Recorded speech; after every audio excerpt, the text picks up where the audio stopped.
si on regarde ça aujourd'hui, on va voir que de façon à anonymiser des petites histoires d'organisation qu'on puisse faire notre défi. Donc, une fois que ça, c'est bon. Tout le monde, ceux qui sont en train d'exécuter, on a pu avoir accès à ces fichiers.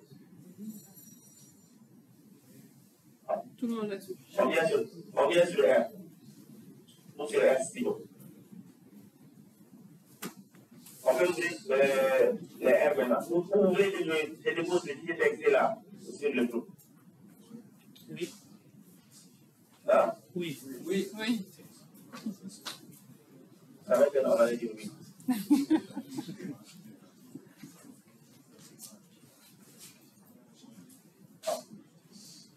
Alors, on est dans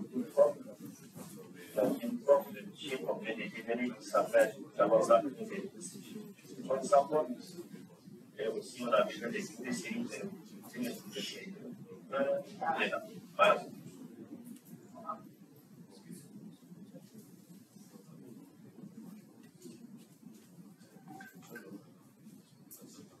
Donc, je les ai envoyés pour que rapidement les examiner pour qu'on va dans les autres sur ma copie.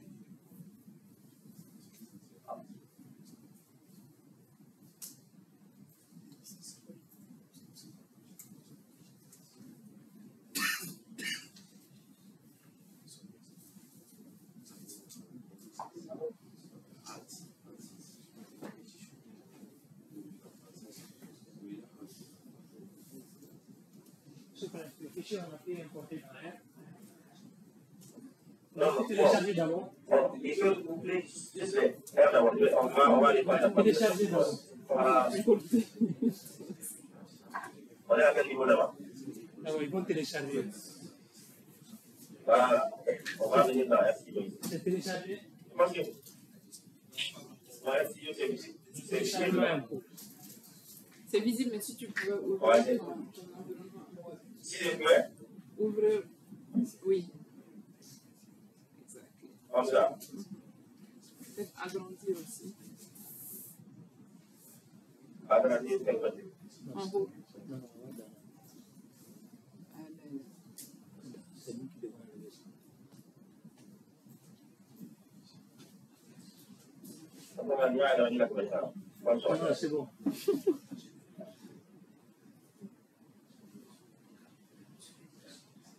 D'abord.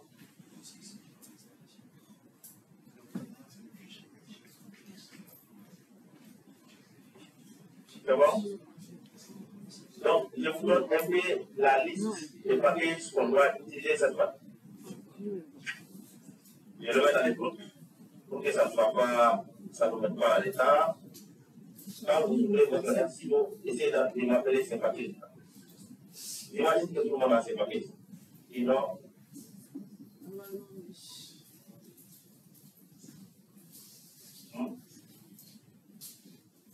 Normalement, c'était là. Ces paquets sont dans la liste. dans la liste.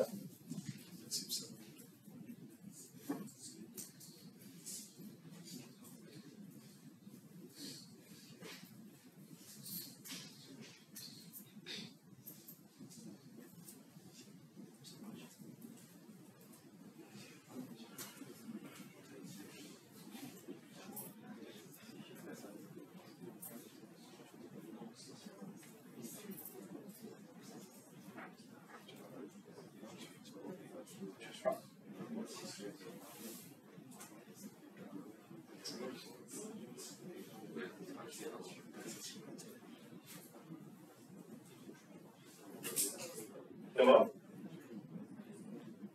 S'il vous plaît, ça peut télécharger. Ça charge, c'est tout en cours.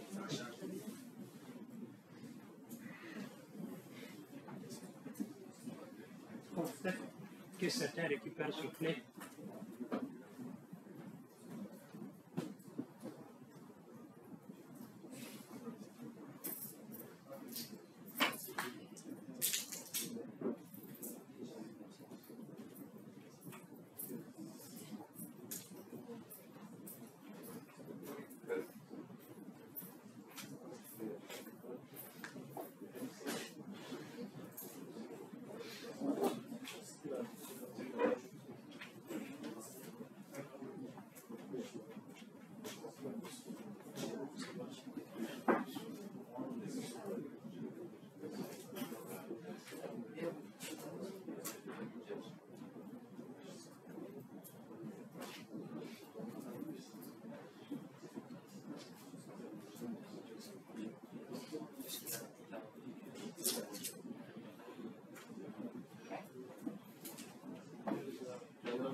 C'est bon?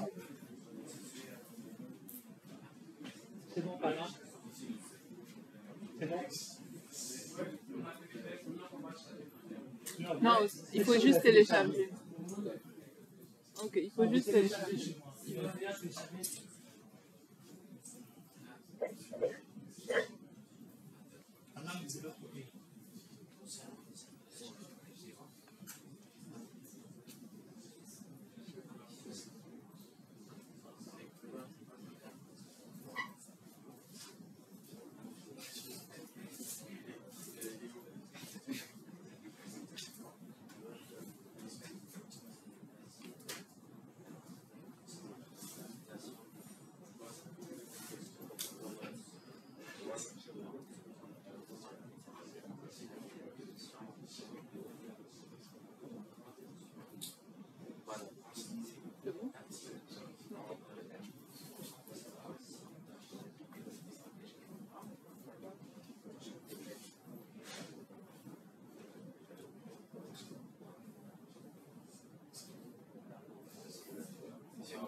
Là, c'est au moins pour la moitié, c'est bon. Ouais, je pense qu'on a déjà le fichier téléchargé. Donc, on peut continuer. Nicolas, c'est bon? Lui, il est concentré. Il est Nicolas, c'est bon? Oui, oui. Ok. D'accord, donc on peut continuer. Non. Si vous téléchargez ces fichiers-là aussi, s'il vous plaît, mettez-les dans votre diaporte. Nous sommes dans la diaporte, n'est-ce pas? Moi, si vous mettez ces sont dans la diaporte. Donc vous mettez dans le Ces dossier fichiers Genpop. existent. Et placez le fichier dans le Voilà, dossier Genpop.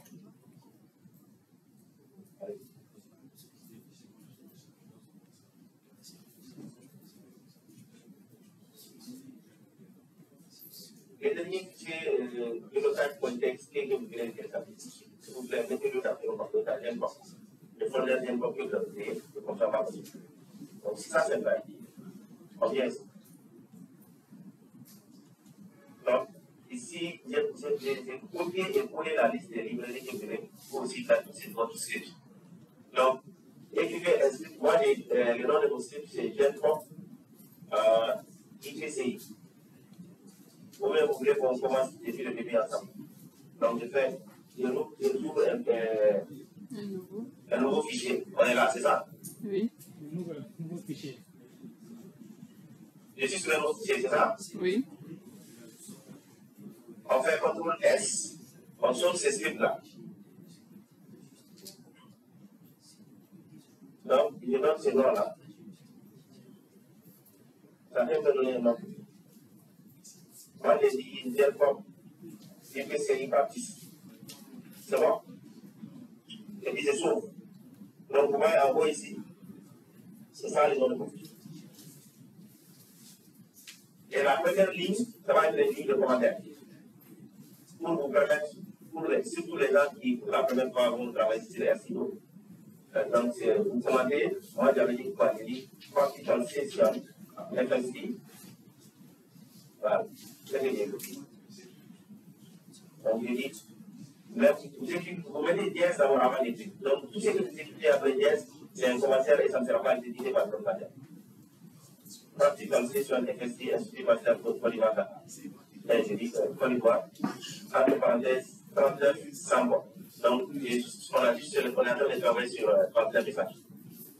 Voilà, ça c'est pour que je puisse me retrouver après si je regarde le script. Mais ça a libre de dire ce qu'il veut pour que je puisse comprendre. C'est bon? C'est bon? Donc, juste après ça, j'amène mes librairies. Si fiches dont on a besoin, ils sont en place. Mais avant ça, vous set votre working diagram. Je réponds avec vous. Donc, après les pièces là, écrivez 16 W. 7 working directory. Et puis, vous faites un droite et vous donnez des full paths différents de l'income. Là où c'est tous vos fichiers.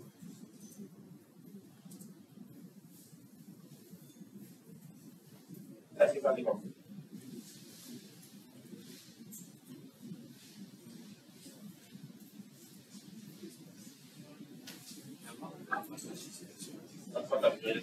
Oui, on te reçoit. C'est bon? C'est pour changer de... Si vous n'êtes pas dans GenPop, c'est pour vous diriger dans GenPop. C'est pour définir notre répertoire de travail d'affaires. C'est pour définir le répertoire de travail. Donc, c'est dans ces répertoires-là, même si on fait des plots, tout va être sauvé. C'est pour vraiment définir notre répertoire de travail. 7 WD.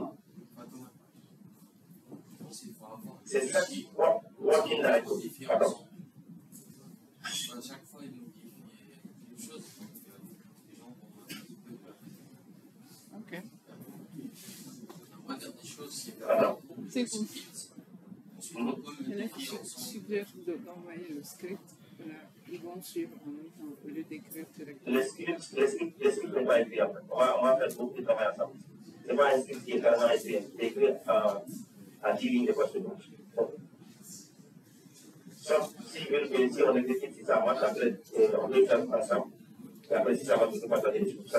Si on dit que c'est un script qui est déjà fait, c'est un script qui est écrit pour d'autres types de données. Mais pour celui-ci, c'est pas fait. Il faut prendre des notes. Ça va? Concernant les modifications, comme ça, tout le monde va comprendre où est-ce qu'il doit modifier. Donc maintenant, ce qu'on va faire, il va expliquer le script. Maintenant, après, les gens vont exécuter. Il va envoyer et on va exécuter ensemble. C'est bon? Voilà. Parce que là, il est en train d'écrire en même temps. Donc, vous allez le suivre pas à pas. S'il vous plaît, on suit tous. Quand ce sera fini, il va nous envoyer le fichier et puis on va vous aider pour Exécuter. Ok. D'accord.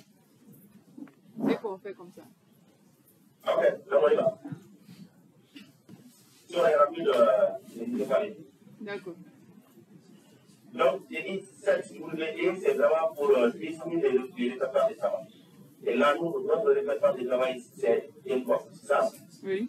Et c'est là où il y a tout notre système. Donc, à ce niveau, vous allez exécuter, ça, il n'y a pas de problème. J'ai dit, à ma machine, on aura besoin de la librairie MySQL, R, pour ajouter la complexité de l'infection. On aura besoin de la librairie Data Table, on aura besoin de la librairie Dynaverse, Eclipse, UPman pour faire les connection plots, ADGLEX, AFF Start pour faire l'AFST, et Stiplot pour faire les plots. Donc on aura besoin de toutes ces librairies-là. On va les appeler NA, comme des débutants. C'est bon? C'est bon? Maintenant,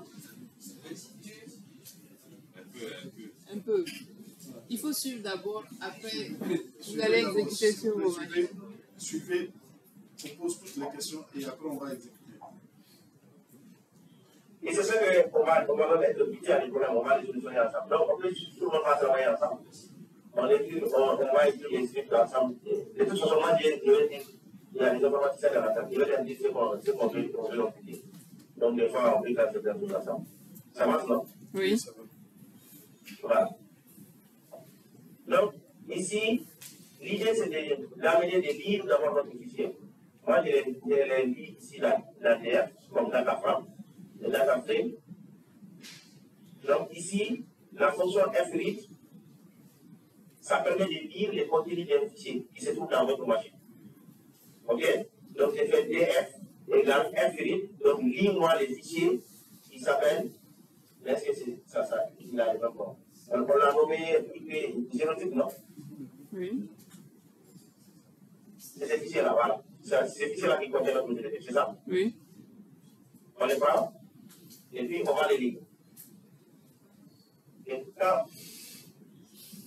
quand on les lit, il y a un problème. Vous voyez, ça ne s'est pas correctement fait. La partie, il n'y a pas eu de tabulation entre les unités. Est-ce que vous regardez cette partie? Oui. Voilà, le V5 là, on ne voulait pas que ça soit comme ça. On veut que ça soit tabulé. Donc on va reprendre un parti. Quelque chose n'a pas bien marché ici. Parce que les génotypes ne sont pas tabulés. Donc il faut tabuler entre les génotypes. Donc on va revenir ici, sur Zelcom, et retrouver la fonction. Ah oui. On avait la commande qu'on avait utilisée. C'est celui-là. C'est pas tabulé. Voilà, vous voyez. Ici.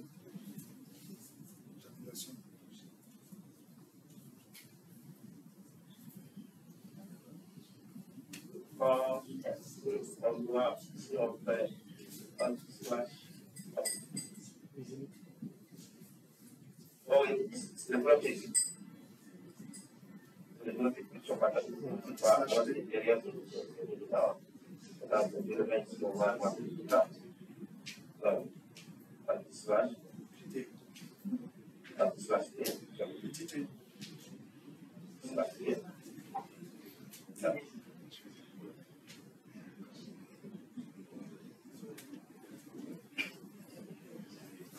Bon, alors, effectivement, je vais même chercher la dernière commande là-dessus.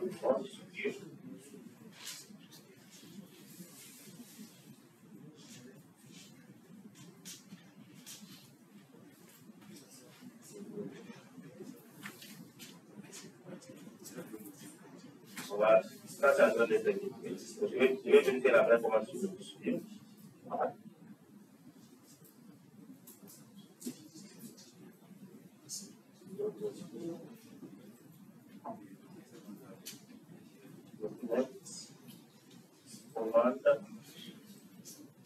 Commande par. Donc, une liste de commandes qui est ici. Et voilà, les associations se trouvent dans la case. Donc, c'est ce qu'on appelle ici. Les marques. Donc, on devrait ajouter les associations ici. C'est bon.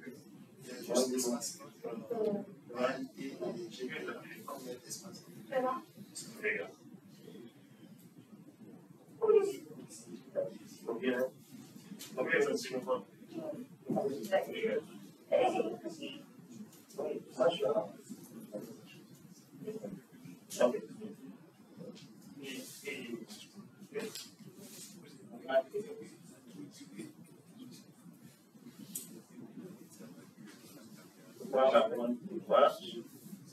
là, c'est 17 séries. Chromosomes de référence. On enlève. Voilà. Voilà.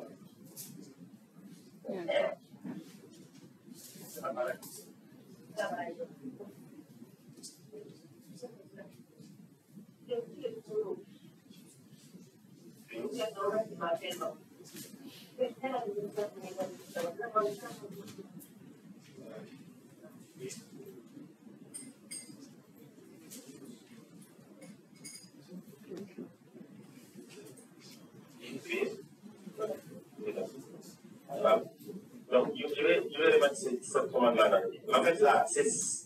Vous voyez qu'il y a un aspect seulement qui n'était pas mis là, à l'intérieur des génotypes là. Ça nous a mis.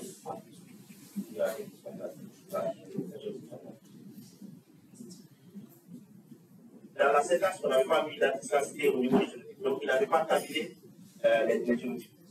Il les avait mis comme une seule information. Et c'est pourquoi, quand on a exploité ces R-là, ce n'était pas du tout plaisant et vivre. Donc, je poste cette commande.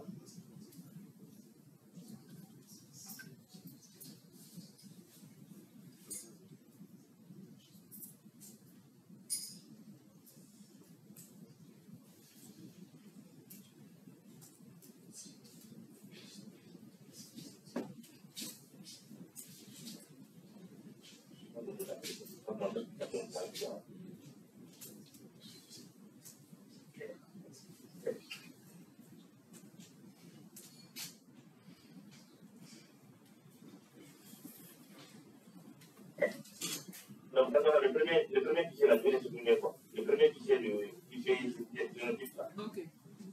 Ce qui n'est pas bon, donc il faut qu'il le supprime. On va mettre le nouveau fichier.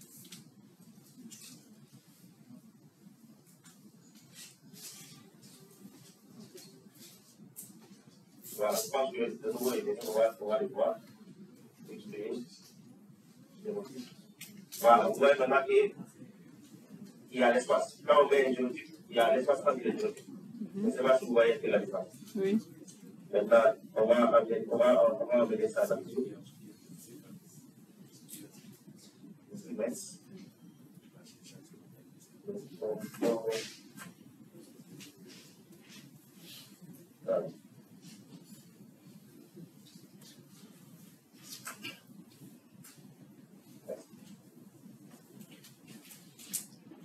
Voilà, donc on retourne sur notre RStudio. Déjà qu'on a corrigé cette erreur. Vous voyez que comment est-ce que notre DR est fait? Oui. 1,764 observations de 5 variables. C'était ça. Mais quand on a apporté la correction là, on va voir ce que ça va donner. Vous voyez maintenant nous sommes à 43 variables. C'est bon? Oui. C'est quand on essaie de doubler. Et quand on essaie de doubler, on voit que la première colonne, c'est la colonne qui contient un chromosome. C'est bon? La deuxième colonne, on a les positions. La troisième colonne, on a les nucléotides qui se trouvent sur le génome de référence. La quatrième position, vous avez les nucléotides qui remplacent les génomes de référence au niveau de certains échantillons. Donc, pour le premier échantillon, vous voyez que son génotype c'est 0,0. Le deuxième échantillon, son génotype c'est 0,0. Le troisième, pas de couverture. Pas de couverture. Pas de couverture. 0,0. Donc, vous voyez, c'est un peu ça l'architecture de votre fichier de jeu. Est-ce qu'il y a des questions sur ça? En fait, c'est ce qu'on regardait comme ça sur le terminal. Ici, quand on avait sur R, c'est beaucoup plus digeste. Mais vous voyez que ça fait beaucoup d'observations. Si on veut analyser ça aujourd'hui, on risque de ne pas s'en sortir. Ça fait 1 44 764 positions. Pour 43 variables. Mais en réalité, c'est 43 variables, mais c'est 39 échantillons. Puisque ceci là, quand on enlève ceci, 1, 2, 3, 4, ça va faire nos 39 échantillons. Ok. Est-ce qu'il y a une question par rapport à ça? Y a-t-il une question? Ok, pas pour ça. Si on avait. Hein? Il y a une question. Allez-y.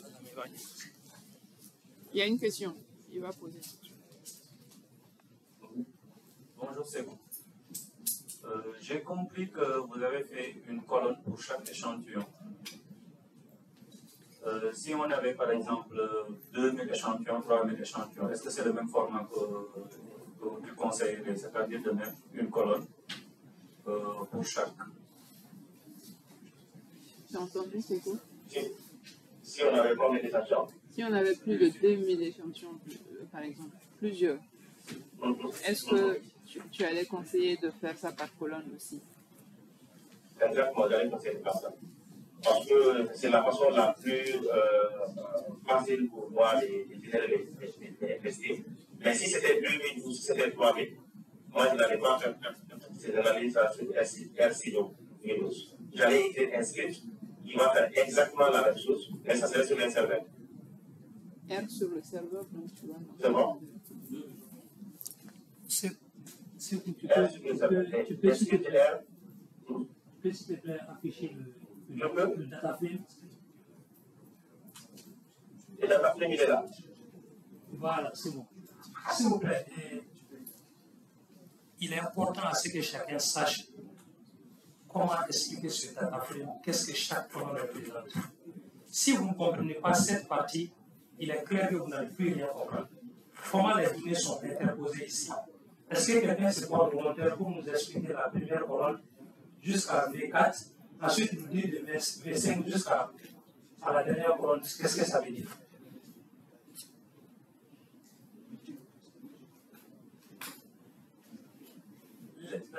la manière dont le data frame est interposé, c'est ce qu'il faut vraiment comprendre. Dans chaque colonne, qu'est-ce qu'il y a?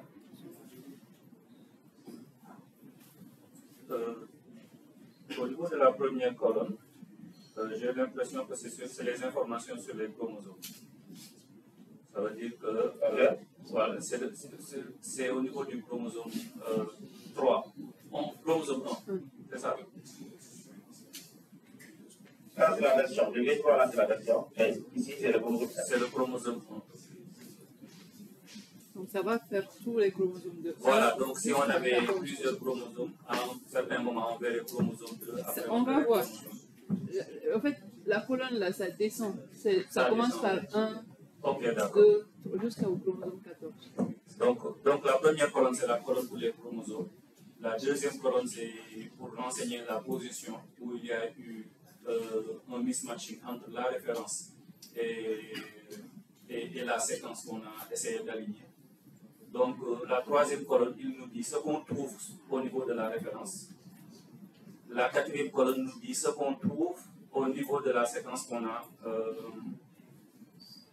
Nous dit qu'est-ce qu'il y a en aléatoire, c'est-à-dire quelle est l'autre mutation qu'on peut trouver au niveau de ce site. Ensuite, les colonnes suivantes nous donnent le génotype pour chaque individu.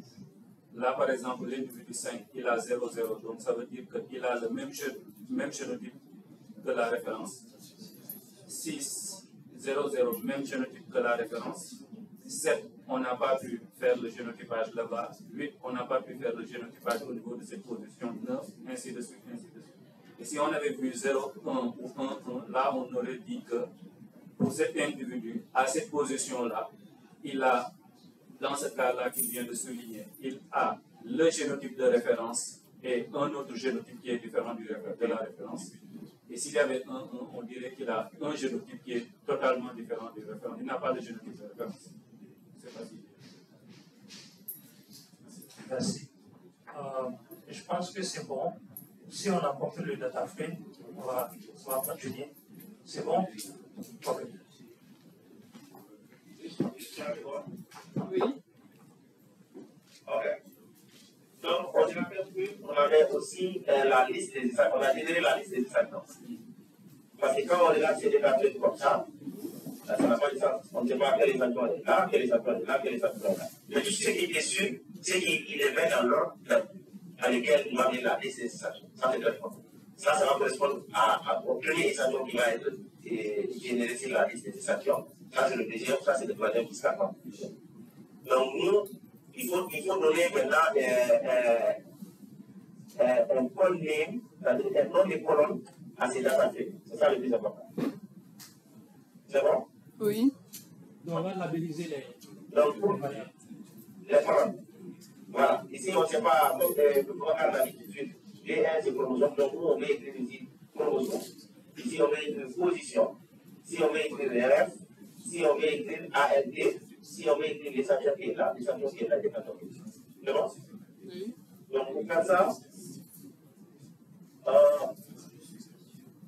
on va lire rapidement là. Cette fois-ci, on va lire les symbolistes. Ça, c'est juste une variable. Moi, j'ai créé une variable qu'on appelle sample name. Et je vais lire. Comment est-ce que je l'avais appelé? C'est la liste, non? Liste, je sais pas s'il est là. Liste samples. C'est ça? Donc, si c'est liste sample qu'on a mis, on fait une liste samples. Et LR, il n'y a pas de LR, c'est qu'il n'y a pas d'appel. Donc, on met LR à la fin. Donc, une fois qu'on. Allez-y.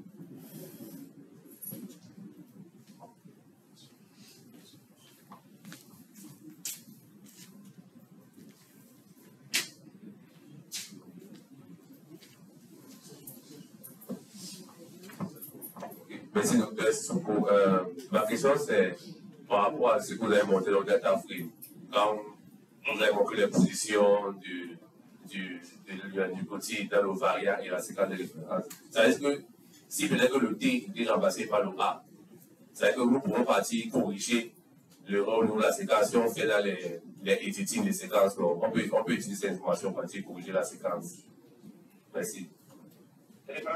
Si quelqu'un a les voix. Si, oui, comme vous avez vu dans le data frame, comme on dit que la position 98 848, oui, le A qui a été remplacé le D. C'est ça, non? Ça veut dire qu'on peut partir corriger au niveau de la séquence. Ça va nous permettre que si on fait les editing des séquences. C'est ça, non? On peut utiliser cette information pour corriger la séquence. Effectivement, c'est cette information que nous avons utilisée pour générer la séquence complète de l'utilisation. Par exemple, ici, les 0, 0, si on dit d'écrire la séquence du 1 et du 3, on va mettre là. Ici, les sanctions 5 sont 0, 0. En termes de bibliothèque, on va mettre 3. Si on les a mis, c'est ça, on met 3. Maintenant, tu veux prendre le matériel et pour partir au tableau de faire. Oui. Ça c'est un échantillon. N'est-ce pas qu'on a dit qu'une colonne, c'est un échantillon, n'est-ce pas? Oui. Donc, on ne va pas aller comme ça, on va aller par l'échantillon comme ça. Donc, l'échantillon qui est là, ça va être une échantillon 5. Oui. Maintenant, l'échantillon 5, si on veut écrire son génotype en termes nucléotidiques, en tenant compte des positions, c'est-à-dire on veut avoir un face à faille, on fait quoi? On fait échantillon 5, on fait supérieur échantillon 5, n'est-ce pas? Oui. En bas, on fait quoi? Son génotype c'est 0, 0 pour cette position. Donc si c'est 0, 0, on écrit quoi? On écrit E. Puisque là, c'est les références là-bas, c'est E. Oui. Est-ce que tu comprends? Oui, oui. Alors là, il est tout E. Ensuite, les nucléotides qui viennent après, c'est quoi? Les génotypes c'est 0, 0. Donc, on prend quoi là-bas? T. E aussi. N'est-ce pas? Oui, oui. On continue. Après, on met quoi? Ça c'est quoi? C'est pas. Ça c'est un missing data. Le missing data c'est N. Ok. On écrit un N. Oui, oui. On se suit. Oui, oui. Après on met un N. Oui. On met un N. On met un autre N. On écrit un N. T. Et à ce niveau, on écrit un G plutôt. Oui. un G. Donc tu vas commenter à partir de ces fichiers plans, à partir d'écrire la séquence complète. Merci beaucoup, docteur. Merci. Ok. Une autre question. Excusez-moi, docteur. Est-ce que ce sont les génotypes et qui sont homozygotes ou hétérozygotes? Pourquoi on met T et non pas TT par exemple? Qu'est-ce que c'est là? Ce sont des génotypes. Donc, est-ce qu'on a deux possibilités? On a 0, 0. Donc, la lettre c'est TT. En fait, moi, je ne sais pas si les micros sont proches de tout, mais ça cache le micro. C'est-à-dire la question qui se pose, quand on prend une position donnée, puisqu'on dit que c'est homozygote et qu'il n'y a pas eu de changement par rapport à la référence, pourquoi nous écrivons T plutôt que TT? Ah, pourquoi nous écrivons T au lieu de mettre TT? Au lieu de mettre TT? Oui. Ah, parce que déjà, après, on est en train d'écrire une séquence consensuelle. Même si l'individu est diploïde, c'est toujours une seule séquence qu'on met. Je ne sais pas si on se comprend. C'est-à-dire qu'on est en train de générer le FASTA. Donc si on génère le FASTA à partir d'ici, peut-être qu'on n'est pas arrivé à un cas où c'était écrit 0, 1. Si on est entre 0 et 1, quel nucléotide on va écrire dans l'exercice qu'on est en train de faire? Peut-être que je vais chercher un 0, 1. C'est de l'autre côté. On est du échantillon.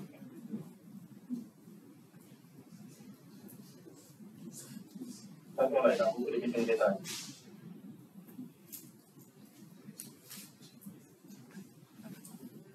à droite, il y a plus de 0, 1 là-bas. Il y a de 0 à 1 là-bas. À droite. Mais je voulais que ça soit à côté ici. Ah, le même échantillon. Pour qu'on puisse voir le tout.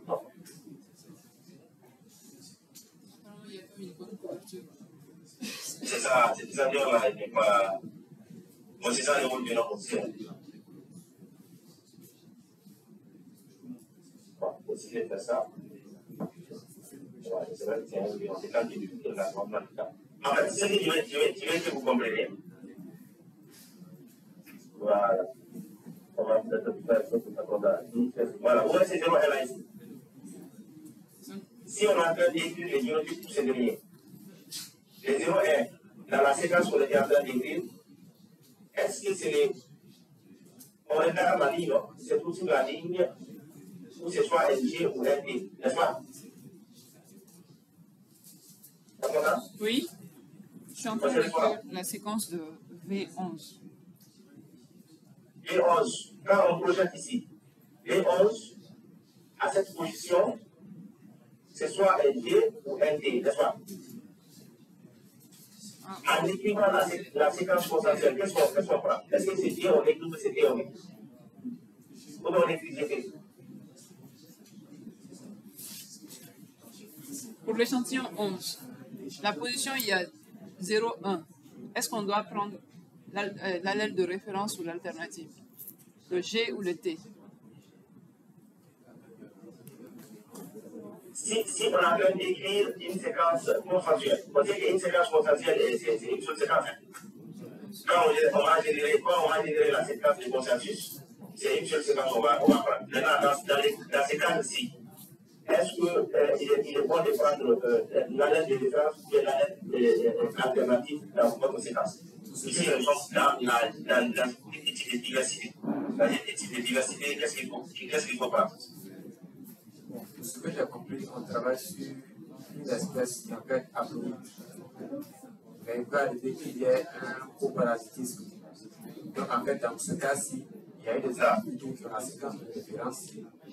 C'est pourquoi il y a 0. Et d'autres qui ont eu la séquence unité. La séquence alternative. La séquence alternative. Si vous avez bien compris le 0, 0 et le 0, 1. Quand il y a 0, 0, c'est que c'est la référence. Okay. Ce que je confondais un peu, c'est directement à une espèce hétérozygote. Okay. Parce que c'est une espèce hétérozygote, une espèce diploïde. Dans ce cas, il est hétérozygote. Je ne peux pas prendre l'un ou l'autre. Je dois tenir compte des deux. Merci. Tu as entendu? Non, en fait, il y a une degré. Il y a une degré de partir là. Il dit qu'il comprendait, il a compris que c'est une espèce haploïde.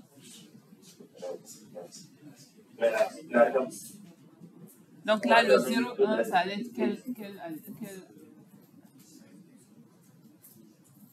C'est cette séquence de référence, on prend la lettre de référence. Non, le 0,1. 0,1. On prend la lettre alternative. Donc c'est pour 0,1, il dit qu'on prendra la lettre alternative. On prend la lettre alternative. C'est ça, même si les logiciels qu'on utilise pour générer les séquences consensuelles, les cas des 0, 1, ils vont prendre 1. C'est comme quand on dit un médicament, si vous avez les parasites mixtes et les parasites, c'est-à-dire vous avez un individu qui est mixte, c'est-à-dire l'individu a des parasites sauvages et l'individu a des parasites vitaux. Mais dans ces cas, les mixtes sont classés parmi les vitaux parce que s'il y a un allèle vital seulement, on va dire que l'individu, donc c'est la même chose. Si vous avez 0, 1, on ignore le 0. Le fait qu'il y ait le 1 là et là, dans la séquence, c'est le 1 qu'on va prendre pour calculer le test. Ok. C'est bon? Oui.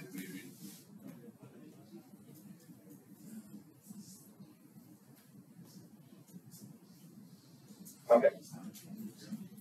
Donc c'est bon, maintenant on peut continuer? Oui, on peut continuer.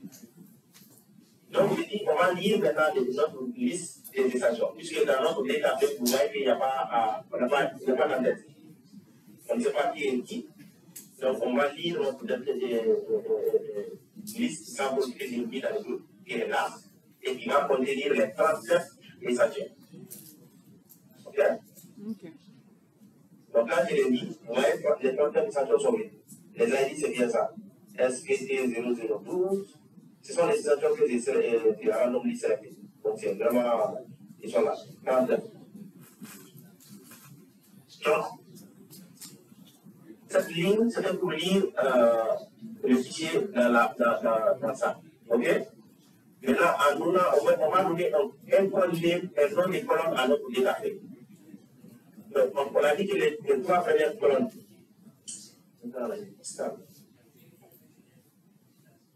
On a dit que les trois premières colonnes, on va l'écrire manuellement. Donc, en R,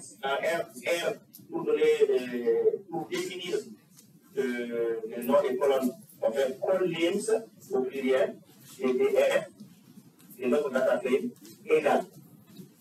C, concaténation, donc on va donner la liste unitaire. Ici, la première position, c'est chromosome. La deuxième position, c'est position. La troisième position, c'est RF. La quatrième position, c'est alternatif. Et après, on lui dit de récupérer les identifiants qui se trouvent dans notre symbolique. Est-ce que ça c'est compris? C'est bon. Aussitôt qu'on lance cette commande, notre décafé va avoir un point libre. Vous voyez, au lieu d'avoir de dire on a première colonne, on a notre chromosome qui est là, les positions sont là, la référence est là, les allèles alternatifs. C'est bon? Le premier aspect, c'était l'échantillon SP0000. Donc, jusqu'à le dernier échantillon.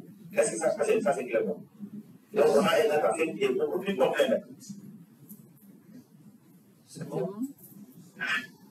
On a renommé les variables pour dire à chaque. C'est bon. C'est bon. C'est bon? Oui. Voilà. Donc, dans toute cette ligne-là, juste pour dire que DF égale à ce data frame. Si ce n'était pas un data frame, je le convertir et je le mettre sur un format de data frame. OK. Maintenant, ce qu'on va faire, c'est de remplacer systématiquement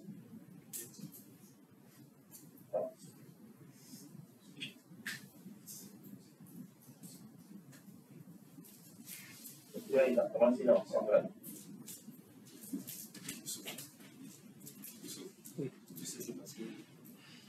Bon, je prends juste S, et puis si on commence à voir ça directement. Donc, on prend S, soit, comme ça, juste, je sais pas. Voilà.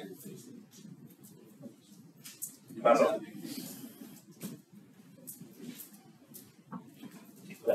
Il y a une question?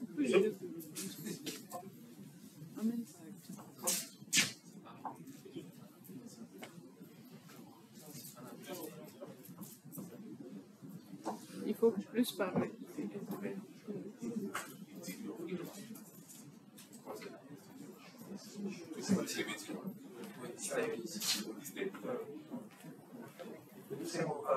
C'est juste quelqu'un qui disait dans le choix des noms des colonnes, on est des nommés data frame DF, parce que ça peut porter confusion, les gens peuvent croire que c'est degré freedom. DF. Oui, mais c'est R in. C'est-à-dire, il dit que le DF qu'on a pris pour nommer. Donc, plutôt que prendre DF, on aurait pu donner un autre nom parce que ça peut porter confusion. Souvent, les gens peuvent prendre que c'est degré freedom. Oui, ça peut être degré freedom.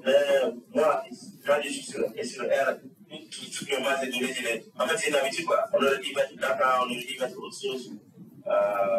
Moi, quand je vois un DF comme ça, c'est data frame. Mais ça fait, je n'en dis pas, ça fait donc, je vais avoir un bloc qui est appelé Tivoyas.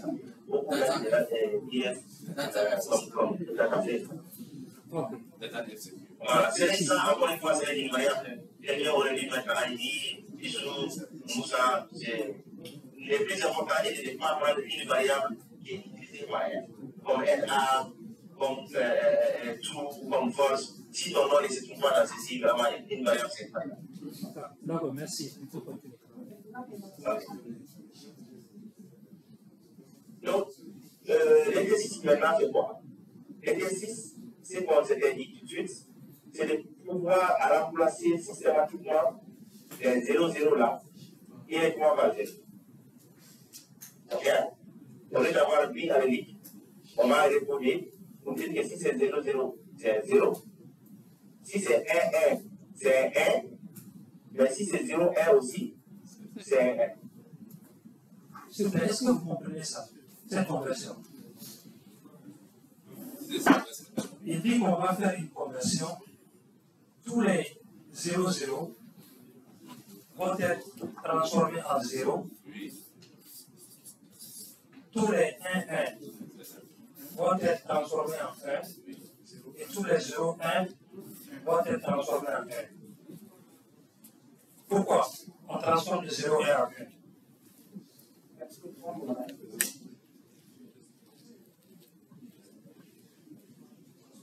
Il expliquait au départ, une fois qu'il y a la mutation, on suppose que la mutation est truc, existe. Donc, que ce soit 0,1 ou 1,1. D'accord. Dès que la mutation apparaît quelque part, on est là. Ok. C'est bon, je continue.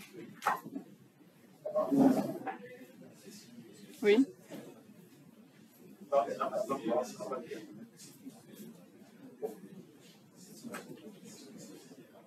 Alors, quelqu'un d'autre aurait pu faire ça d'une autre façon. Mais moi, la façon la plus simple que j'ai trouvée, c'est la programmation. Donc, j'ai dit DF égale à DF. Et puis, it is all. SR et puis, donc, il est vraiment assez dans la Donc la flèche qui base de données actuelle, qui est DF là, c'est quoi la flèche, ça veut dire. La flèche là, c'est la même chose qui est là. Ça là. Vous parlez de ça? Oui, oui, je voulais dire que c'était la même chose que égal. Alors, Oui, c'est bon. voilà, c'est la même chose. Si vous mettez ça et vous dites que vous mettez égal, c'est la même chose. C'est bon. Donc, ce moyen là, ça veut dire la base de données en mémoire qui est liée actuellement. Si tu vois un 0,0, à la place de voir par 1, 1,07. C'est bon? Oui. Normalement, quand on exécute ça,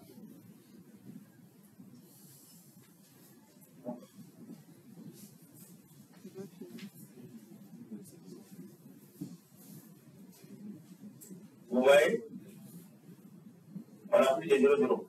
On a que des 0. Partout où c'est des 0,0, on les a remplacés par des 0. Est-ce que ça c'est bon? Oui, c'est bon. Okay. Donc, de la même façon,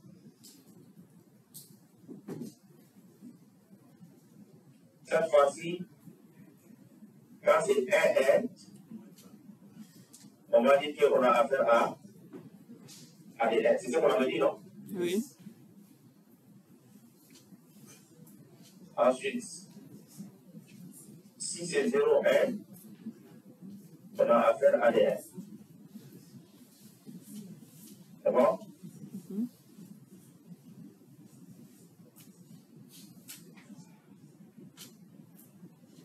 Et enfin,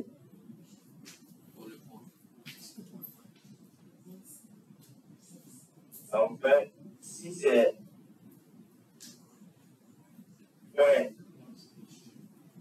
point, on lui dit d'écrire un N dans notre séquence. Donc tous les N qu'on va avoir dans notre séquence, ce sont les régions qui ne sont pas directement séquencées. Et on exécute ça aussi.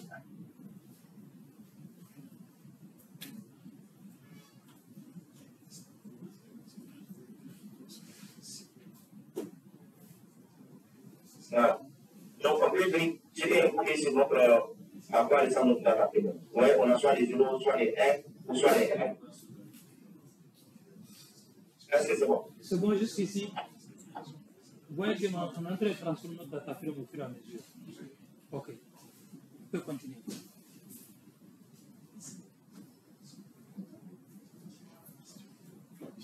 Non, je peux essayer de voir dans la partie chromosome là.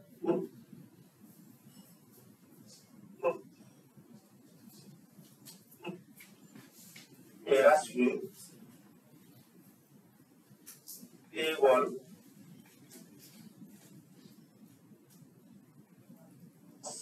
De la vie. Pour le dire chromosome, il y a quoi et quoi. Comment est-ce qu'on fait les deux à vous? Deux fois plus. C'est bon? Vous allez comprendre l'objectif de ça tout de suite. Donc, je vais cliquer à ça, chromosome, je donne A.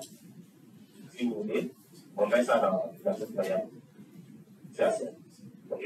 Et on le transforme pour que ça soit beaucoup plus agréable à manipuler. As data. As data.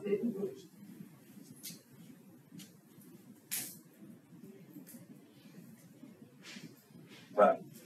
Donc, on lui demande de compter les occurrences qu'il voit en termes de production et de le mettre dans CACR. Donc, vous voyez que chromosome R, il y a 19 941 positions du chromosome. Chromosome 2, il y a 34 240. Chromosome 3, 44 000. Chromosome 4, 43 000. Donc, vous voyez, ça nous donne la distribution de tous les 14 chromosomes avec celui-là qui est appliqué. On ne va pas bloquer. Donc, déjà, c'est 2500 là. On va enlever ça de notre analyse. Et travailler uniquement avec les 14 chromosomes. Jusque là, est-ce que vous voyez que c'est sur le chromosome 14 qu'il y a beaucoup plus de positions? Si je regarde bien. Oui, ça c'est clair. Vous voyez que c'est sur le chromosome 14 et 13. 13, jusqu'à 12, 11, non respecté. À partir d'ici, les dates. Donc, le chromosome 14, on a eu beaucoup plus de positions là-bas. C'est la plus complexe. Bon, c'est vous. On demande pourquoi tu retires la ligne 15. Je peux le laisser, ok? Mais généralement, quand nous travaillons sur la génétique des populations au niveau des parasites, les gens s'intéressent beaucoup plus aux gènes qui se trouvent sur les chromosomes et l'ADN qui se trouve au niveau de la vie complète, au niveau de la vie. C'est-à-dire la diversité au niveau des gènes, quand on fait les transcrits, quand il regarde la référence des transcrits des gènes, la majeure partie de ces gènes se trouvent sur les chromosomes. Donc c'est pourquoi on veut faire la génétique des populations en se focalisant sur les chromosomes. Pas l'ADN de contréal ni la vie complète. Mais on peut les laisser sans faire rien. On m'a applaudi, vous allez voir, mais c'est pour dire que biologiquement, on n'est pas trop intéressé par ça. Ok.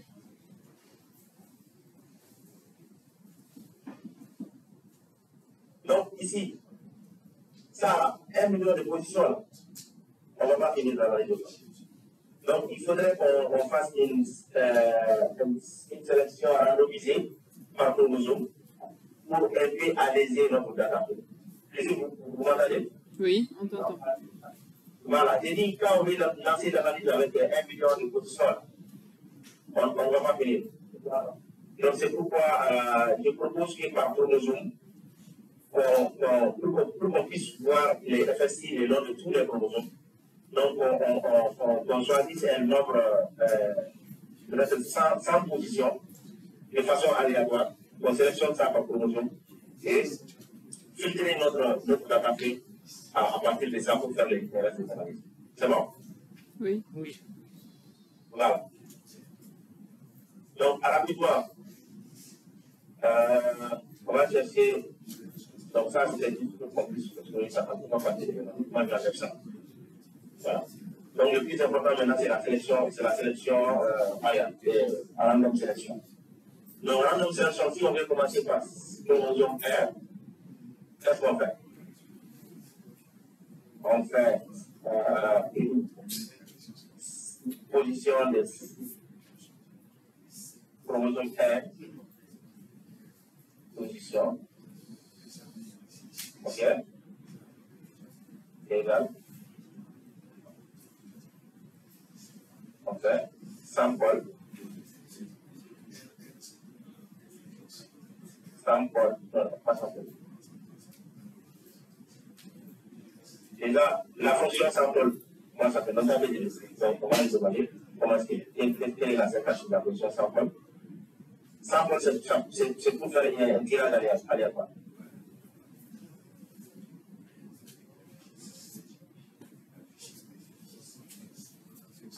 Donc, I have no selection and gravitation. Donc, c'est X, la taille. Et si le replacement, if it is false or not. Donc, c'est comme ça qu'on fait le replacement. Donc, on fait le vecteur, le nombre qu'on veut sélectionner, et vous dites à l'ordinateur si c'est un tirage avec remise ou pas. Et replace là, c'est un tirage avec remise. Parce que si vous faites un tirage avec remise, ça veut dire que le même niveau peut être tiré plusieurs fois. Mais nous, on ne veut pas faire ça. On veut vraiment faire un tirage sans remise. Est-ce que c'est bon? Donc, comme sur Unix, le help, on peut le faire ici. C'est ce qu'il vient de faire. Point d'interrogation sample pour que lui explique. Oui, parce que ça fait longtemps que je n'utilise la commande. Donc, si vous voulez interroger, voir la syntaxe d'une commande en R, vous faites point d'interrogation, vous écrivez la fonction, puis vous faites entrer. Comme ça, il va vous amener l'usage ici. Ça demande à c'est bon, tu veux expliquer? Oui, c'est bon. C'est compris, non? C'est bon? Oui. Okay. Donc maintenant qu'on connaît tous l'usage de notre sélection, alors notre vecteur va être quoi? Le vecteur va être DF, on est d'accord? DF2 chromosome égale A, on est dans chromosome L. C'est quoi un vecteur? C'est une question. Oui. Le vecteur normal, le vecteur biologique, un vecteur qui ça, c'est. Non, en programme.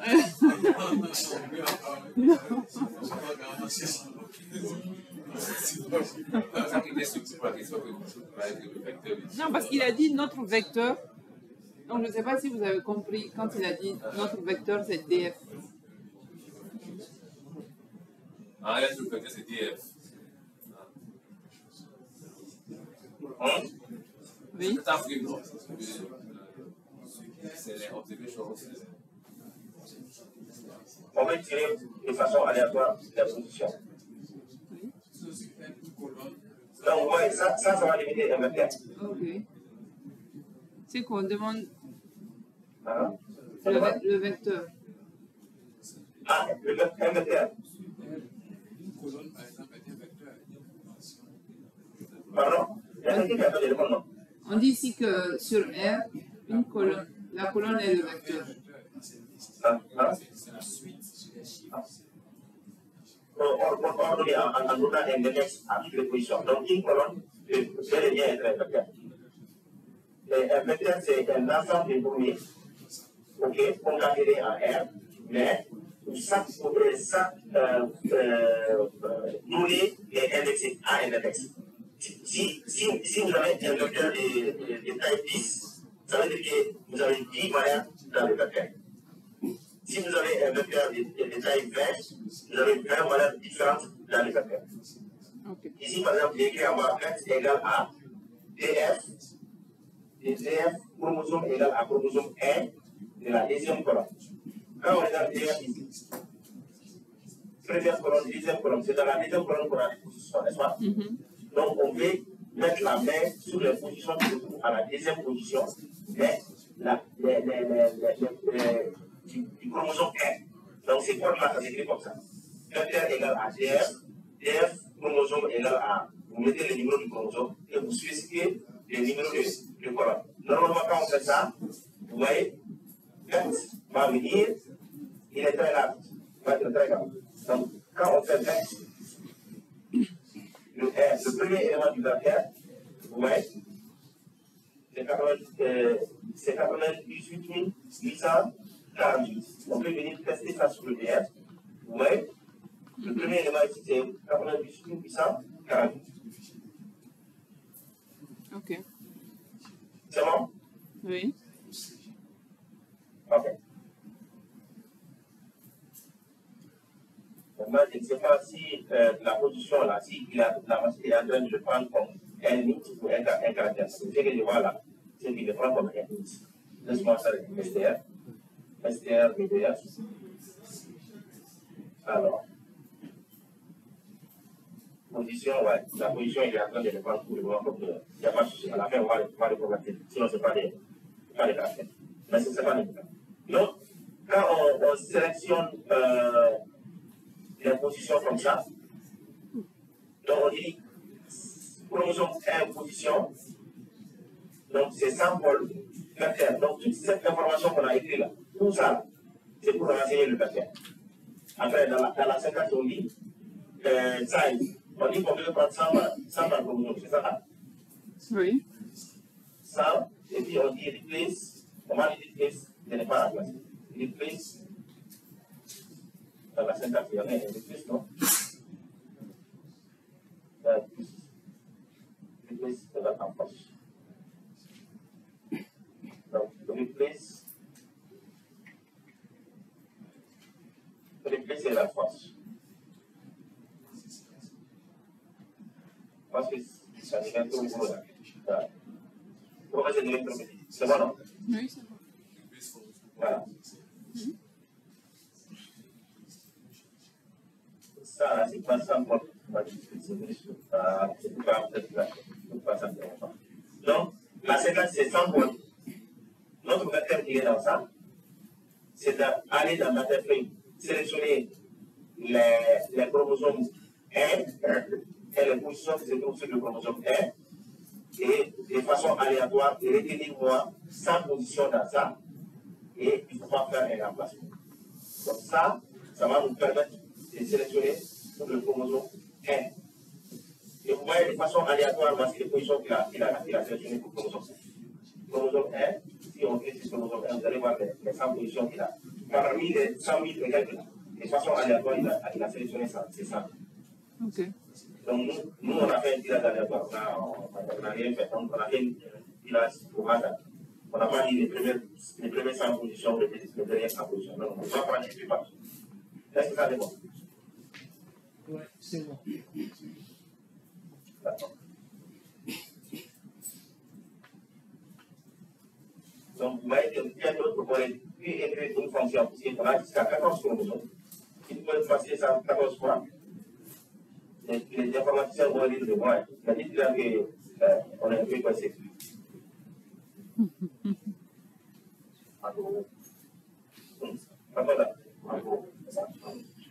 Oui. Il faut dire aux informaticiens qu'on peut écrire une petite fonction pour faire ça, mais on va aller écrire la question. Pour que ça soit même plus exploitable pour chacun, c'est mieux de faire ça que de...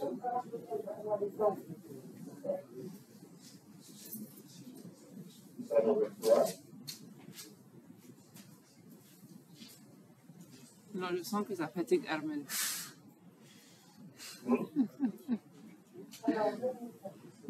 Armel a dit quoi? Armel voulait écrire... Il va écrire un script déjà rapidement. Il me balance les scripts, il n'y a pas de problème. Non,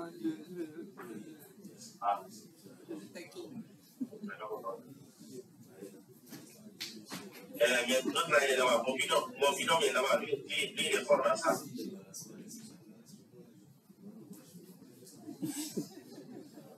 C'était mon propre R. Donc, il dit des... Oui. Qui? Stan ou Apo? Apo.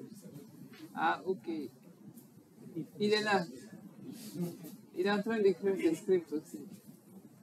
Voilà, il dit de m'envoyer quelque chose pour ça rapide. Il paraît que si tu n'envoies pas les scripts au complet, ils vont te retrouver à MRTC là-bas. Il y a beaucoup qui vont prendre le vol. Ah, vous êtes Koulibaly. Au Mali, les Koulibaly, c'est des... Qu'est-ce que tu as fait en la même. Seulement, j'ai déjà expliqué les 600 lignes de code qui permettent de faire les principes, mais je n'ai pas envie d'écrire ça. J'ai envie qu'on les fasse ensemble. Donc, on va étudier les problèmes ensemble, on va les faire. C'est ça, non? Oui. Voilà.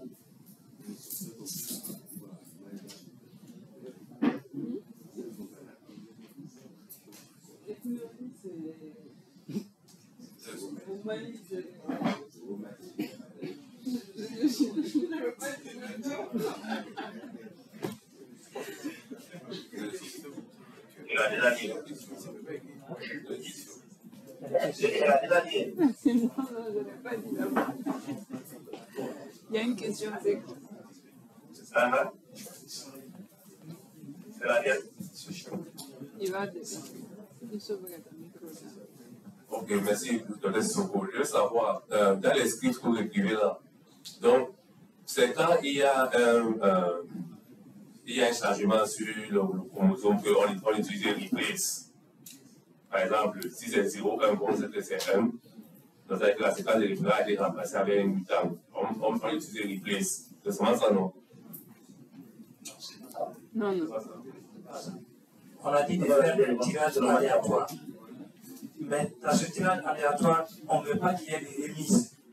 Si vous dites tout, si vous voulez qu'il y ait des remises, ça veut dire que vous avez tiré aléatoirement, il est remis au prochain tirage. Et vous avez des chances de tomber sur lui encore. On ne veut pas qu'il y ait cela. Chaque position est tirée une seule fois. Je pense qu'il a dit. C'est un tirage sans remise. Sans remise. C'est que le replace est mis à force. Il est en train de prendre 100 seulement par échantillon pour que l'analyse soit rapide. 100 par chromosome plutôt, au lieu que ce soit des milliers par chromosome. Sinon, dans la réalité, on ne fait pas ça. S'il vous plaît, il faut bien comprendre ce qu'il est en train de faire. Normalement, on doit travailler sur tout le whole génome. Normalement. Mais comme on manque de ressources, qu'est-ce qu'on va faire? Il décide de prendre 100 positions sur chaque chromosome, mais de façon aléatoire. Il va tirer 100 positions sur chaque chromosome. Mais il fait un tirage sans remise. Quand il a fini de tirer une position, ça veut dire que cette position, il doit la reprendre. Donc on doit faire un tirage sans remise. Donc comme il fait un tirage sans remise, dans le replace, il va dire que le replace est égal à la face. Donc, dès qu'il a pris une position, il ne remet plus la position pour faire le prochain tirage. Et cette étape-là, il fait cette étape-là sur les 14 chromosomes, juste pour avoir un jeu de données allégé, pour qu'on puisse exécuter sur nos machines. Donc, dans la réalité, si vous êtes en train de faire une étude correcte, vous ne faites pas cette étape-là. C'est juste pour préparer un jeu de données qui va pouvoir passer sur nos machines, où il va prendre 100 positions par chromosome.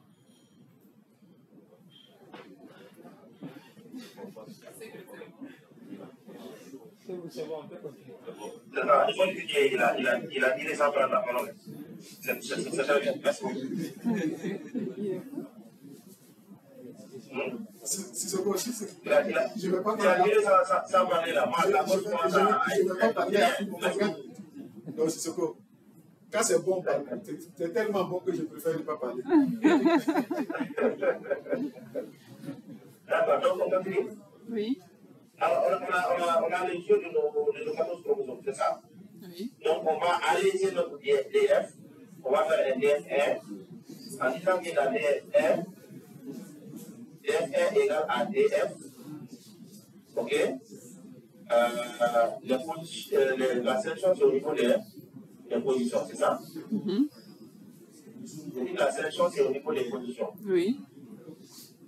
Donc, laisse-moi juste faire les tests. Alors, je vais dire DF composition. Non, pas de position. DF de position. Il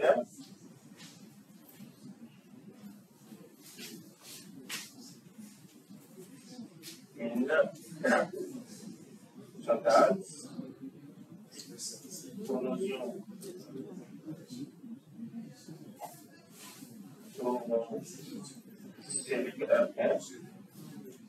position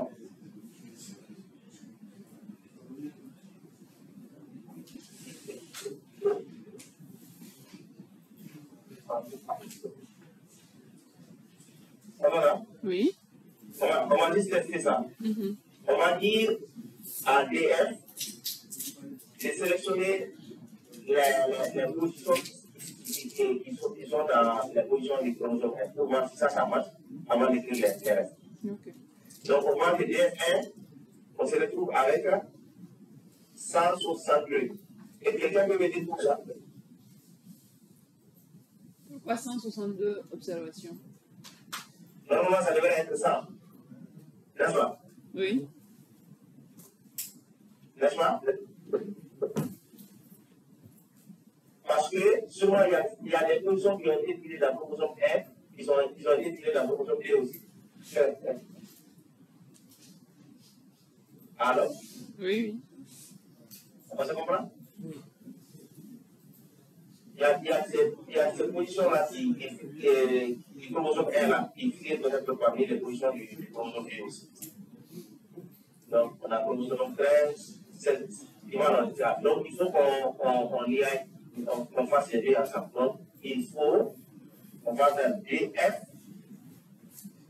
on ne voulait pas, cette fois-ci, chromosome.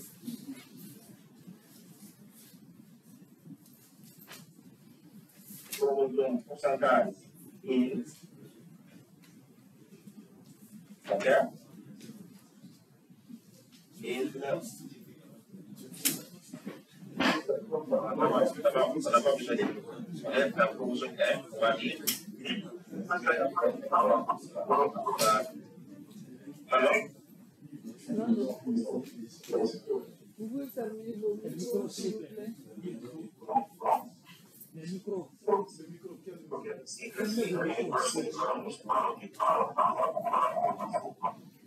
J'ai l'impression qu'il ne parle pas. Voilà. Donc, vous voyez, on avait 162, n'est-ce pas? Oui. C'est parce qu'on ne lui avait pas dit que les positions là vont faire partie des positions du chromosome 1. Donc, si on fait cette fois-ci, DF, on va se retrouver avec 100 sur. C'est bon? Oui.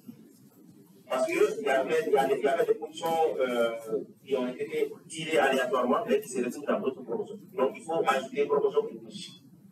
Donc, ça va nous donner l'information DF1, c'est uniquement les scripts du chromosome 1. Donc, c'est cet exercice-là, on va avoir beaucoup de filtres. Ici, ça va être mis entre parenthèses.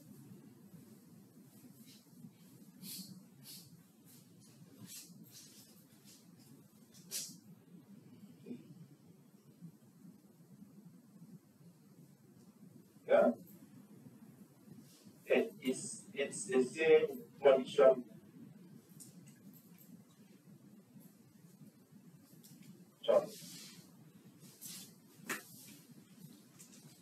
Here we go. On va sélectionner ça tout de voilà. Comme c'est pas. Là, vous allez avoir cette fois-ci le champ ici en chromosome 2 et le sens ici en chromosome 2. Ensuite, on fait 2. Chromosome 3. Chromosome 3. Normalement, à 3 niveaux, si on exécute, on va avoir TF1 dans la classe. Tout va bien. Voilà. Il y a un problème dans le temps. Surtout, on va le dire. Alors.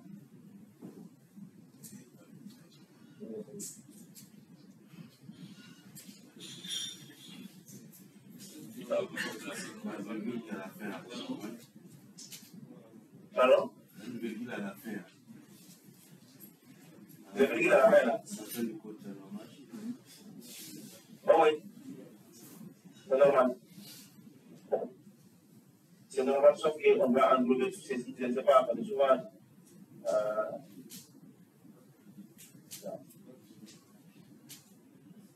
on fait englober tout ça dans une seule position ici.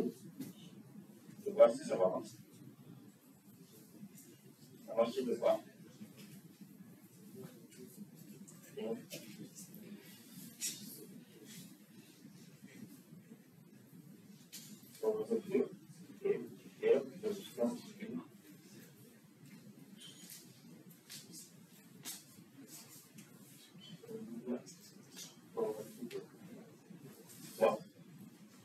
on peut faire un Herbite.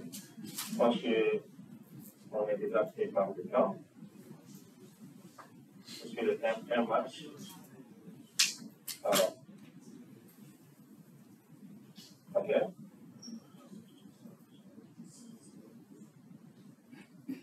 J'avais envie de combiner le tout dans une seule condition. Je vois que ça ne passe pas. Alors, troubleshooter ça et écrire ça, construire ça, écrire ça et écrire un peu pour moi.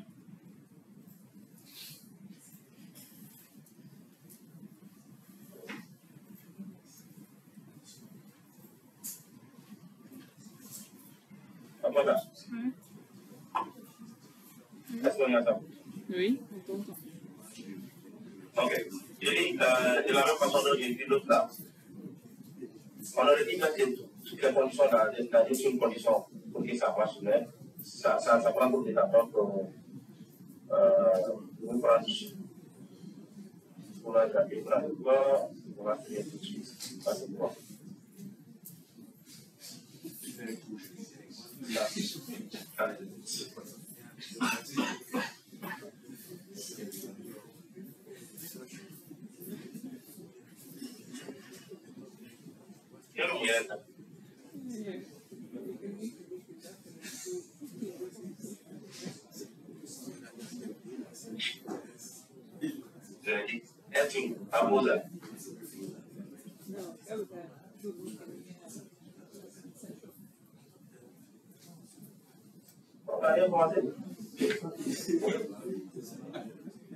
Ah, c'est 6 pour les données encore. On va commencer.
Ah ouais.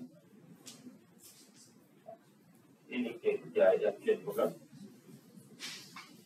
Donc c'est pour elle.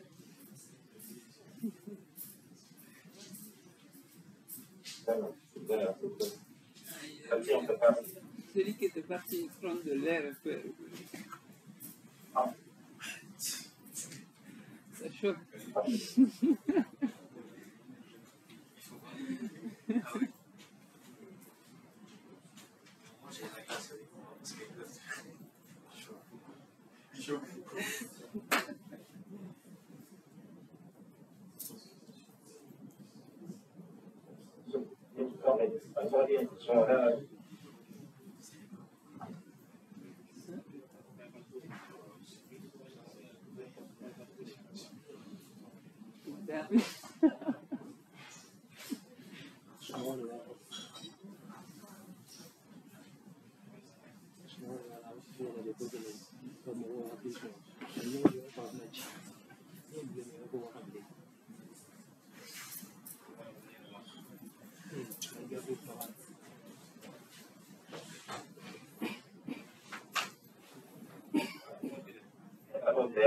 Sont là. Alors, on va essayer d'écrire là, hein. DF1. DF1, c'est, on va regarder rapidement, c'est chromosome 1, c'est bon. DF2, on va regarder rapidement, c'est chromosome 2. Oui. DF3, chromosome 3. DF4, chromosome 4. 5, chromosome 5, lien 6, chromosome 6, lien 7, chromosome 7, lien 8, chromosome 8, 9, chromosome 9, comme ça, on obtient le lien 10, chromosome 10, lien 11, chromosome 11, lien 12, chromosome 12, 13 et 14,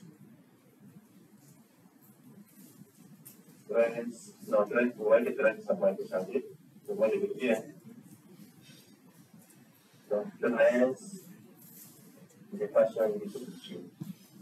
En tout cas, dans 13, c'est comme on va faire ça.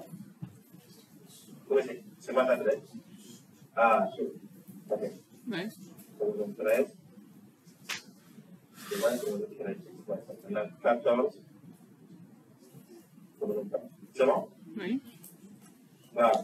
Donc, on a notre DF. On va identifier notre DF. OK? Comme ils sont les mêmes index. Nos data frames sont les mêmes.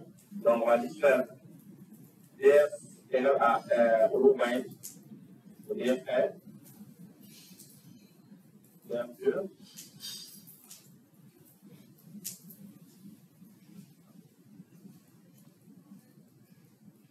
Voilà. 4.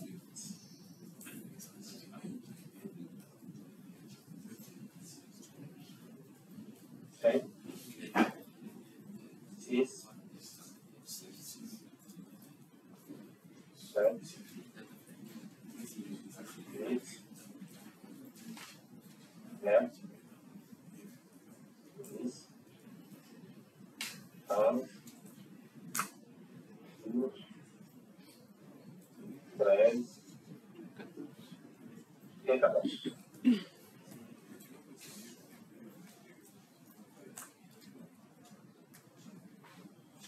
Voilà. Donc, maintenant, on a 1400 observations pour. C'est bon. Il y a toutes les questions. Après, tout ce qu'on a fait jusque-là, c'est vraiment faire une sélection à l'unité, des 100 échantillons par chromosome. Essayer de sélectionner ces 100 là dans notre data frame initial et avoir ces data frames là qui a au lieu de 1 million, on se retrouve avec 1400 observations. Donc, on a des 1400 positions. Ça, je pense que nos ordinateurs sont peut-être à venir de pouvoir faire les calculs pour nous. C'est bon? Question? Okay. On continue. On continue? Oui. Merci. Alors, doucement, pas à pas. Je pense que quoi, il est bien, on l'explique. Je ne peux même pas.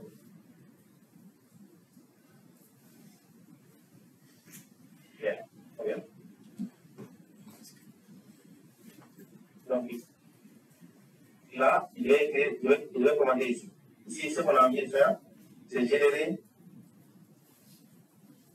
les séquences.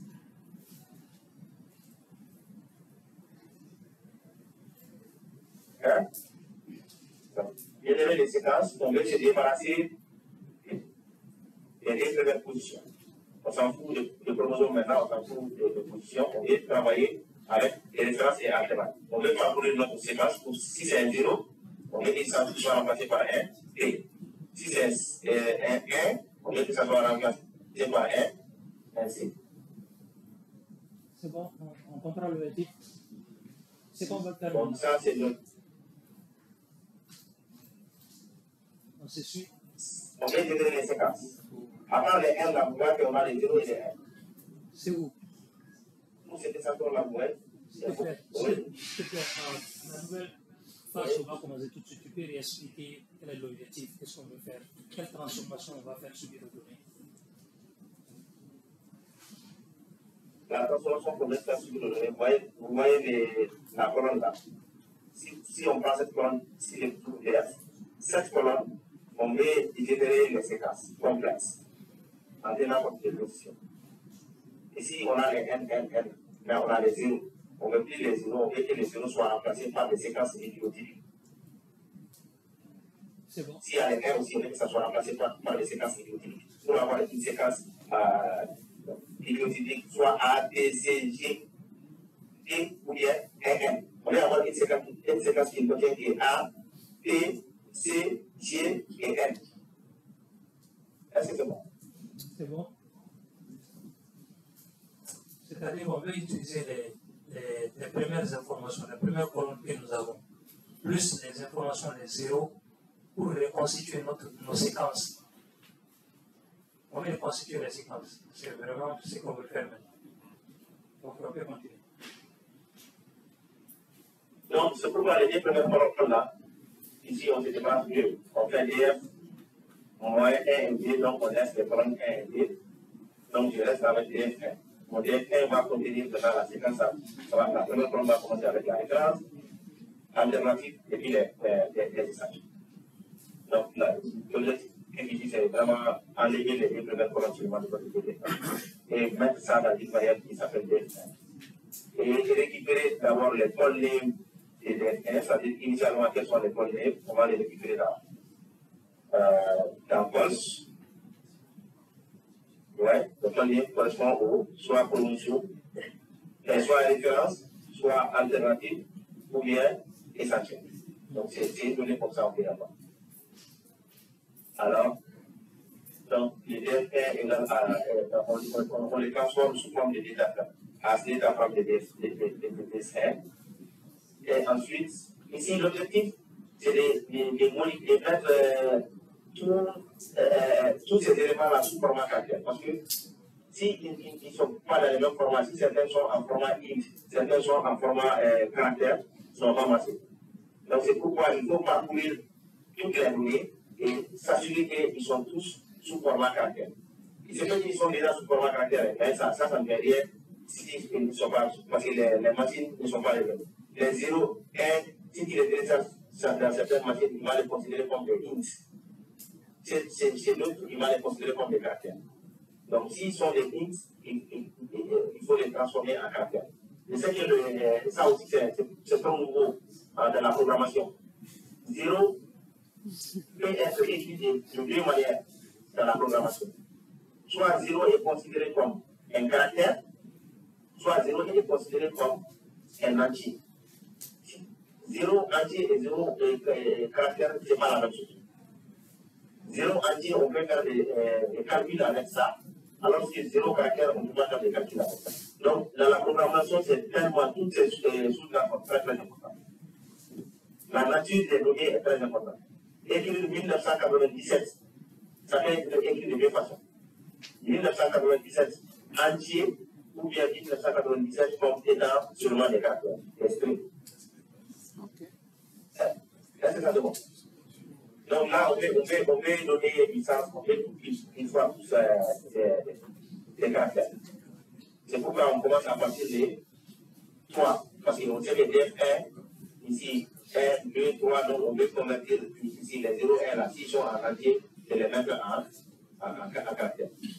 Ça, c'est l'objectif de ce premier pipe. Donc ici, là à là, c'est un for loop, juste parcourir les data frames et transformer tous les entiers qui se trouvent dans notre data frame et les mettre sous format caractère. Et quand vous faites ça, on récupère maintenant ces DF1 là dans une variable qu'on appelle de R. Parce qu'on va modifier plus tard DN. Ok? Donc ici, DN et DF1 contiennent la même chose. Ils sont les mêmes. Ok? DN et DF1, pardon. Et DF1, c'est la même chose. Okay. Donc on va parcourir maintenant ces tableaux. C'est-à-dire, pour parcourir un tableau, il faut utiliser, comment on appelle ça? Des boucles imbriquées. Ça, c'est les infos. Après, les informations pour expliquer ça beaucoup davantage. Alors, il faut utiliser deux bouts pour impliquer. Le premier va parcourir les tableaux ligne par ligne. Première ligne, deuxième ligne, troisième ligne, quatrième ligne, cinquième ligne. L'autre groupe, le deuxième groupe que tu vas faire, va parcourir les tableaux colonne par colonne. Donc, ce qui fait que pour retrouver cet élément, il y a besoin de deux bouts. Cet élément se trouve sur la première ligne, la première colonne. Cet élément se trouve sur la première ligne de la deuxième colonne. Première ligne, troisième colonne. Première ligne, quatrième colonne. Première ligne, cinquième colonne. Okay. Donc, nous, on va accéder à tous ces éléments-là, un à un, pour les modifier. C'est bon? Oui. D'accord. Donc, c'est pourquoi on dit for E in 1 to N euro de 1. Donc, N euro, le nombre d'euros, moi, c'est 1400. Si on était avec 1 million, le temps de parcourir 1 million d'euros, mon ami, avec cette complicité, ça allait prendre beaucoup de temps. Même les 1400, là, ça va prendre quelques temps, on va passer ça. Et les chiffres vont commencer à partir de 3, parce qu'on sait que 1 et 2, là, nous avons nos élèves de référence et nos élèves alternatifs dedans. Donc, on va commencer à parcourir à partir de la troisième colonne. Donc, ça n'a pas de sens. Parce que nous, on n'a pas de data. Donc, je vais enlever cette condition X.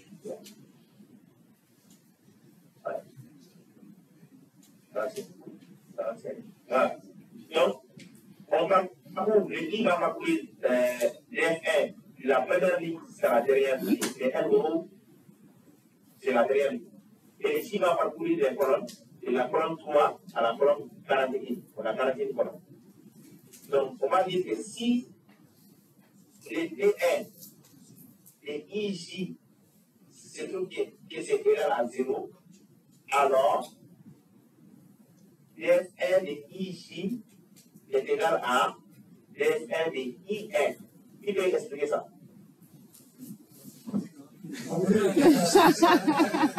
Ça, voici là où tout va changer.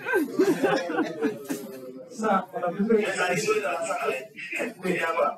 un volontaire ou un suicidaire.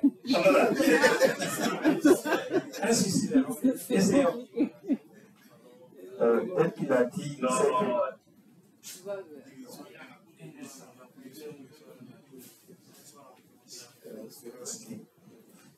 donc si cette ligne, c'est que le DF1IJ correspond à la troisième ligne de la troisième colonne. Donc ici, c'est de l'ample. Oui. Oups. C'est bon.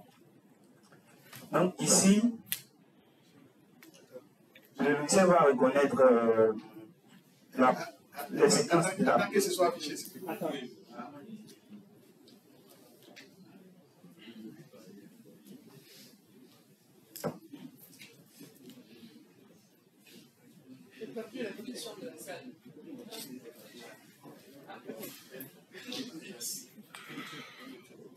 On a tous